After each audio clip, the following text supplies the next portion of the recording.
Hi, I'm Sarah with Custom Pilates and Yoga, and today I'm going to teach you how to do the Pilates exercise Imprint. Okay, so Imprint is a really popular exercise. It shows up in Pilates, it shows up in physical therapy. So if you have had back pain, hip pain, or are just into fitness, it's likely that you have come across this exercise.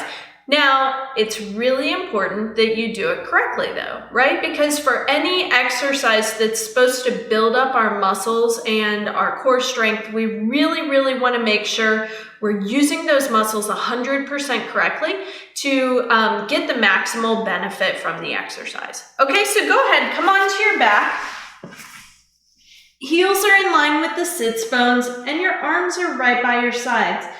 Now connect your palms down to the mat, connect the soles of your feet down to the mat. You really want to make sure that you're anchored here and your shoulder blades are resting on your back. Now in this position, you should be in neutral. You should feel the back of your pelvis press down into the mat. You should feel very soft and relaxed in the front of your hips. And you want to make sure your rib cage is angled down toward the hips. If you bring your hands on your ribs, you can kind of draw a line there. If your rib cage is here, it is angled up to your knees, and you need to find some energy right here between those bottom ribs to help your rib cage angle down. Okay, so there's our neutral position. Take a deep breath, however you want. And then I want you to exhale and let everything in here turn to jelly. That's right, make it all gooey, no muscular energy, nothing. Because what we want to do is we want to take all the organs in the body cavity and all the muscles and let them just settle and come deeper and closer toward the spine.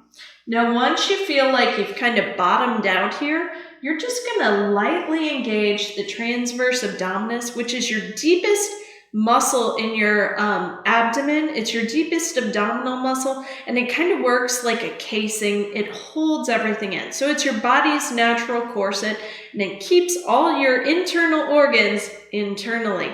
Now, it gets a little dysfunctional because it doesn't get used often, and that's when people tend to look like their organs are kind of spilling out of their body.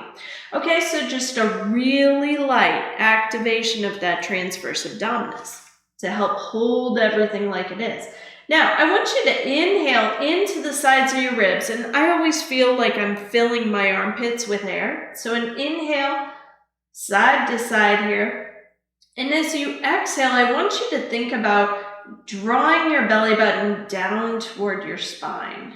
And it's the muscles on the front, it's your obliques here and a little bit the rectus that are contracting to reach your low back closer toward the mat. Now, mine doesn't go all the way connected, as you can see. Some people will, some people won't. Doesn't really matter. Doesn't indicate anything.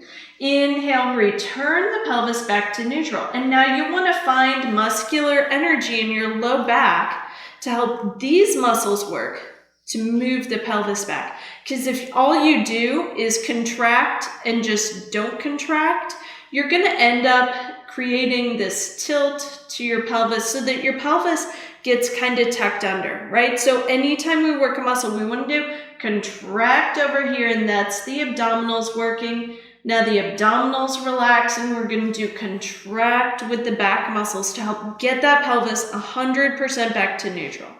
Okay, inhale into the sides of the ribs, and it's exhale. Find that abdominal work to imprint. Inhale, find that low back work to come to neutral. And exhale, imprint. Inhale, return back to neutral. Exhale, imprint. Inhale, neutral. Exhale, imprint. Inhale, neutral. I'll do one more of these. Exhale, imprint.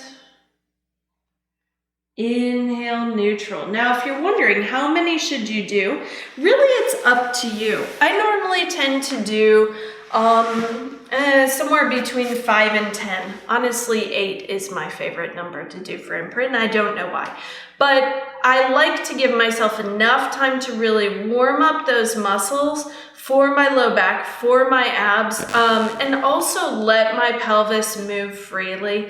This way I can make sure that my hip flexors aren't kicked in and gripping, and I can make sure that everything's working like it should. But 100%, it's up to you how many imprint movements you do. The key is, if something happens, if you assess that your muscles are weak and you're no longer able to perform the exercise correctly, you just need to stop, regardless of what number you're on. Even if you've just done 1 and 2 falls apart because your muscles aren't there, just give it time and work on building up.